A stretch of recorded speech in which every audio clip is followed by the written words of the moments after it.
Temos aqui Bong Joon-ho, o cineasta coreano em seu primeiro filme após o Oscar por Parasita, que é Mickey 17. E fazendo aqui tudo que ele gosta, né? Ficção científica, crítica ao capitalismo, ao fascismo, às grandes corporações, ao avanço da tecnologia e o respeito e o pedido de preservação dos animais e do meio ambiente. Tá tudo lá. De certa forma, o Bong Joon-ho está aqui no território que ele mais gosta de ser criativo.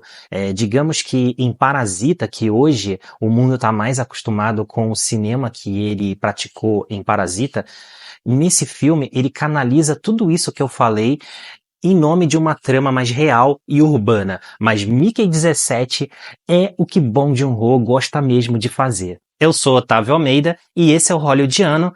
Bora falar sobre esse filme.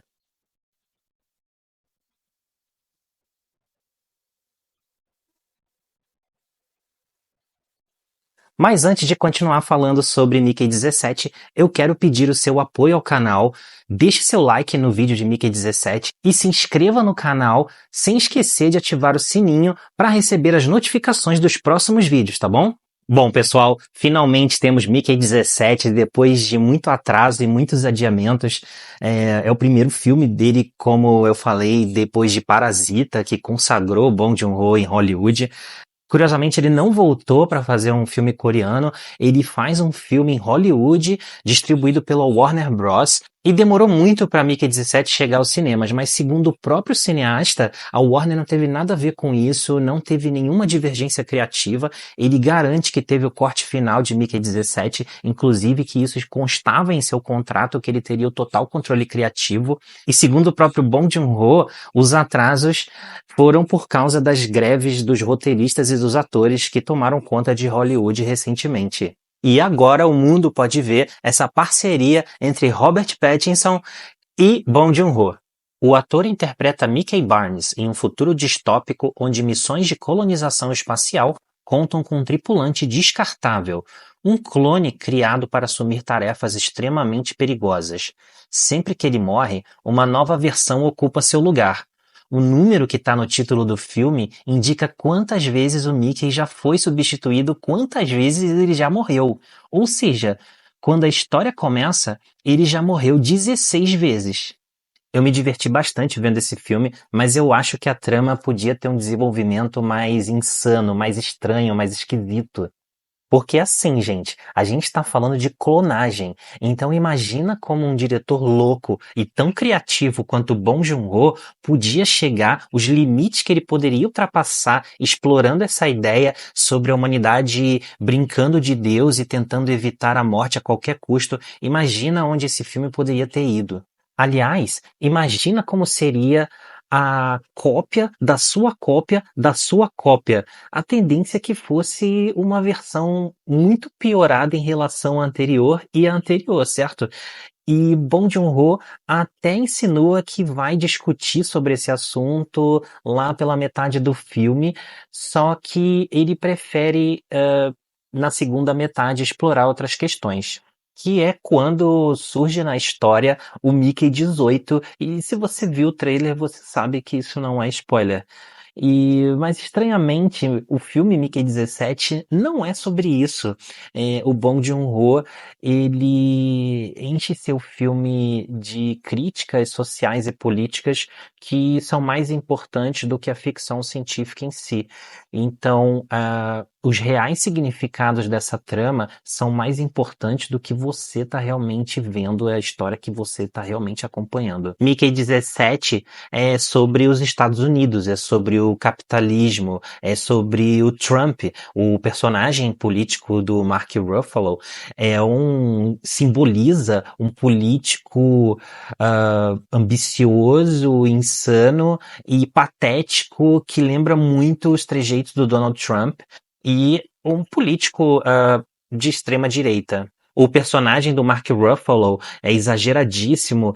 Ele leva esse personagem com muito exagero porque eu acho que ele quer se aproximar cada vez mais de forma caricata do Donald Trump, que já é uma caricatura por si só.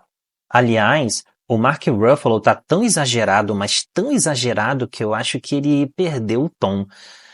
Eu acredito no ator, no Mark Ruffalo, quando ele é tradicionalmente contido, mas aqui ele tá ridículo. Vamos combinar, né? Embora essa seja a proposta, ele está péssimo e não lembro de uma atuação tão ruim assim desse ator para fazer agora uma comparação justa. Então, no fundo, o Mickey 17 é sobre a exploração do trabalhador, que é usado e literalmente descartável como o personagem do Robert Pattinson, fazendo o trabalho pesado enquanto o patrão expande seus negócios e fica cada vez mais rico. Eu acho importante que a ficção científica nunca deixe de ser política e nunca deixe de refletir sobre o nosso tempo.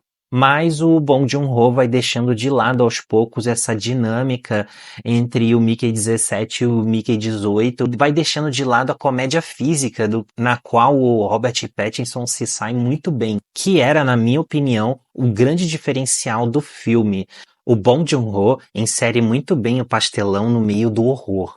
Algo que ele já dominava muito bem em seus filmes coreanos, como por exemplo O Hospedeiro, que é um excelente filme de monstro.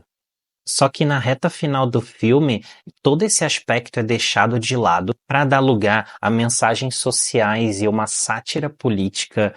Por exemplo, a crítica à colonização dos povos originários nos Estados Unidos, ela acaba até se tornando muito óbvia, evidente, de maneira escancarada e sem a menor sutileza. É como se estivesse esfregando na cara dos americanos toda essa situação para que eles não possam esquecer nunca da culpa que eles têm no cartório.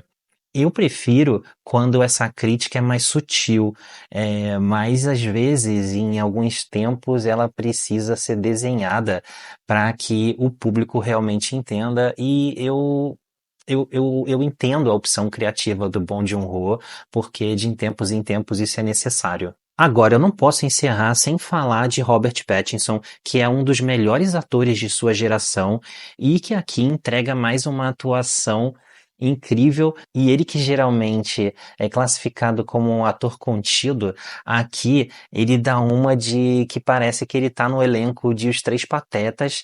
Ele faz uma voz bem engraçada pro Mickey Barnes. Essa comédia física que eu já falei que é o ponto alto do filme para mim, beneficia muito o tipo de atuação que o Robert Pattinson busca nesse filme. Então eu fecho Mickey 17 com 3 estrelas. Pessoal, Mickey 17 pode não ser um filmaço, só que é um Bong Joon-ho do jeito que o diretor gosta de ser. Ele foi trabalhar nos Estados Unidos para fazer esse filme, mas ele não traiu suas origens, não foi podado, e eu acho isso muito importante, que ele mantenha essa pegada crítica, essa sátira, ele leve adiante o cinema que ele gosta de fazer, mesmo trabalhando com um grande estúdio de Hollywood. Tá bom? Então eu quero pedir de novo o seu apoio para o canal. Deixe seu like no vídeo de Mickey 17 e se inscreva no canal sem deixar de ativar o sininho para receber as notificações dos próximos vídeos. Obrigado por estarem aqui e a gente se vê no cinema.